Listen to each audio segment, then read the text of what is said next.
Who we are, who we were, and who we're destined to become are all reflections of the stories we tell, of gods and devils from tales of the heart to those of fear and foreboding.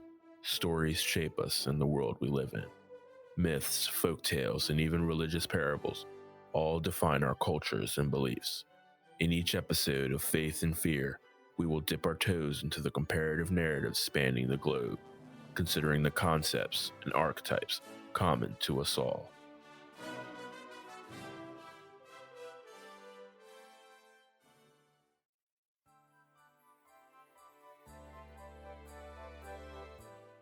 Enle, Shalom and Prazir. Hello and peace. It's a pleasure. Thanks for following me down the rabbit hole once again on my journey to better understand the stories and beliefs that shape us. The holiday season is a perfect time to reflect on our blessings and seek out ways to make life better for those around us. Terry Marshall. The winter season typically brings to mind the cold, hibernating animals, snow-covered everything, and of course, family gatherings. We prepare for frozen storms and historically potential food shortages, even power outages, and being stuck at home inside. But it's also a time of being thankful, grateful for the things we do have, and more importantly, the people we have in our lives. When many of us think winter holidays, it likely brings to mind Christmas and New Year's, but there are several others that you may not know much about or have even heard of. So let's see if we can garner a little love for the other festive practices out there. I don't think I really need to explain Christmas to you, considering that about 90% of the world is at least aware of the basics. But then I'm also assuming that the majority of you are from here in the US. And if you're not, believe me, I am sincerely glad to have you. Generally speaking, the traditional Christmas holiday celebrates the birth of Jesus Christ, the Lord and Savior of Christianity. Though on the surface, Christmas has increasingly grown to be about Santa Claus and gift giving, there's nothing wrong with that as long as it's not just about gift giving. In my opinion, and I think it goes for those who consider themselves non-religious, Christmas is essentially about family, spending time with loved ones, and embracing the better, more compassionate side of humanity. On December 21st, the winter solstice is typically observed. This event marks the longest night of the year and is celebrated all over the world, especially in pagan circles. Practices often consist of lighting bonfires and candles meant to encourage the return of the sun. The pagan celebration of Yule, preserved during the winter solstice, is one of the oldest winter festivals, considered to have Germanic origins and to have been a part of the Wild Hunt. Other connections also trace back to the Norse god Odin. Another connected pagan festival is Saturnalia, the Roman holiday dedicated to honoring the sun god Saturn, taking place from December 17th to the 25th. Saturnalia was a raucous party filled with gambling, food, drinking, and public debauchery such as singing naked in the street. Probably the second most familiar winter holiday, at least to many Americans, is Hanukkah, in a cursory sense if nothing else. Hanukkah is a Jewish celebration observed for 8 days beginning on the 25th day of Kislev on the Hebrew calendar, falling late in the secular month of November or December. This festival commemorates the recovery of Jerusalem and the following rededication of the Second Temple after the Maccabean revolt. It also serves as a remembrance for the miracle that took place when a single day's worth of oil continued burning for 8. A key part of the ceremony is the lighting of each candle held by the traditional candle holder called the menorah. Other elements of the celebration include playing with a spinning top known as the dreidel, eating potato pancakes called lach, and singing songs in reverence. Three Kings Day, also called the Epiphany, takes place 12 days after Christmas. This holiday observes the day that the three wise men arrived bearing gifts to see baby Jesus.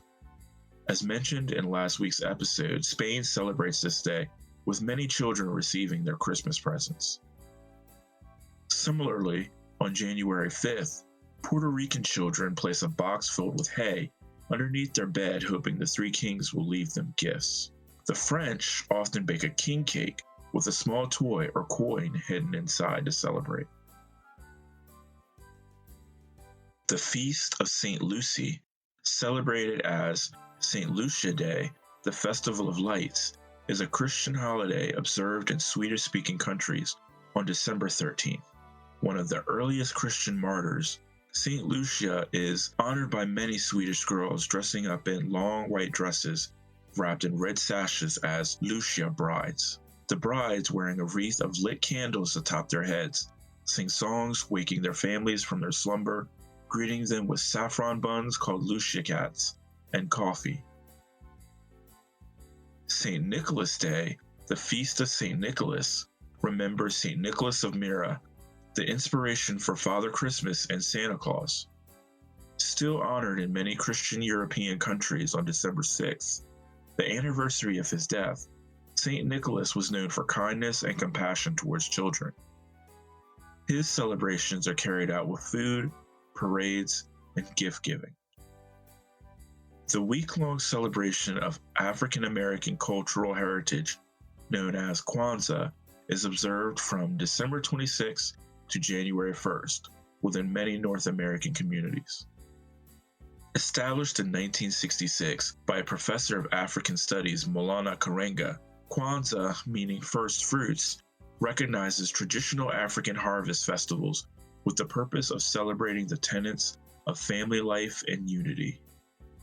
Participants don special clothing, eat special food, put up special decorations, and light a candle holder called the Kinara. The 7 candles on the Kinara represent the 7 principles of unity: self-determination, collective work and the preservation of the community, cooperative economics, purpose, creativity, and finally faith. This celebration culminates in the communal feast of Karamu, typically observed on the 6th day of the celebration. The Christian celebration of Advent is a ritual observance that exists as part of most Christian practices. One of the key tenets is centered around the Christmas nativity and the anticipation of Jesus Christ's birth, as well as his return in the second coming. Advent marks the beginning of the ritual year within Western Christian practices. The 4 Sundays of Advent serve to remind Christians of the true meaning of Christmas, as well as serving as a period of preparation and sometimes abstaining.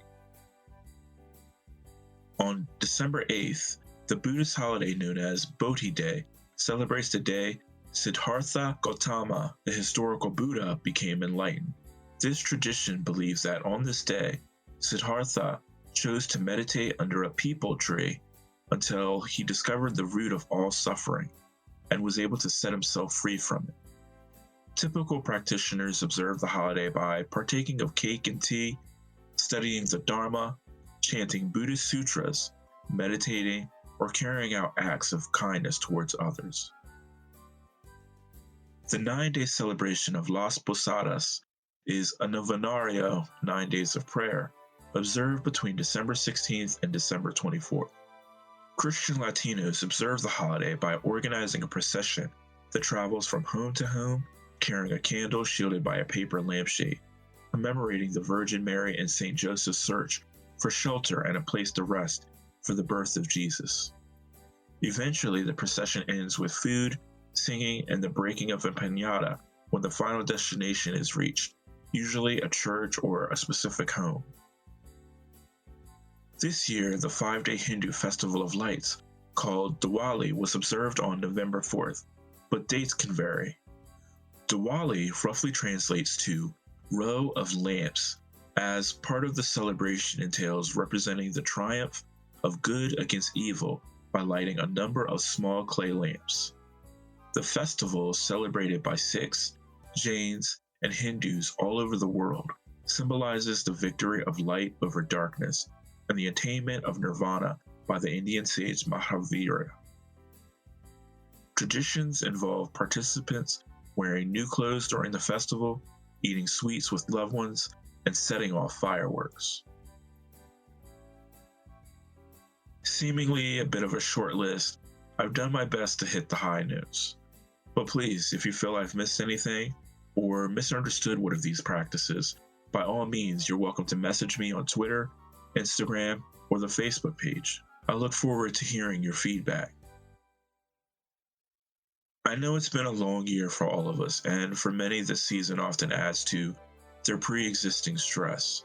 Still, I believe it's important to focus on our blessings.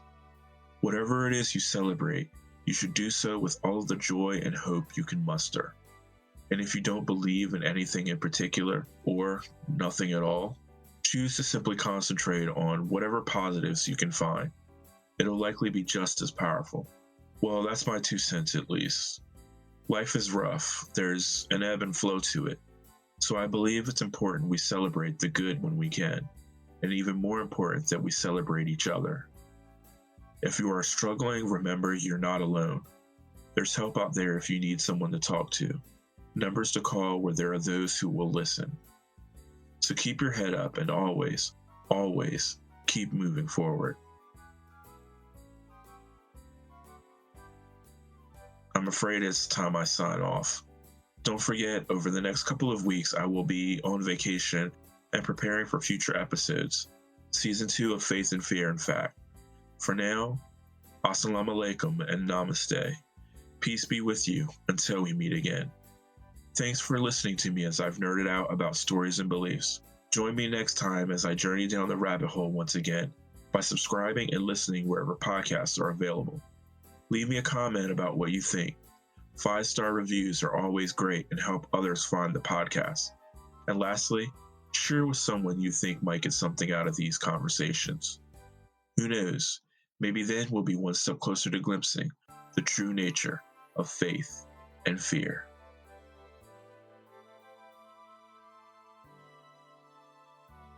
Music for this podcast is brought to you by Delo 1954X and Toby Lane from Pixabay.com.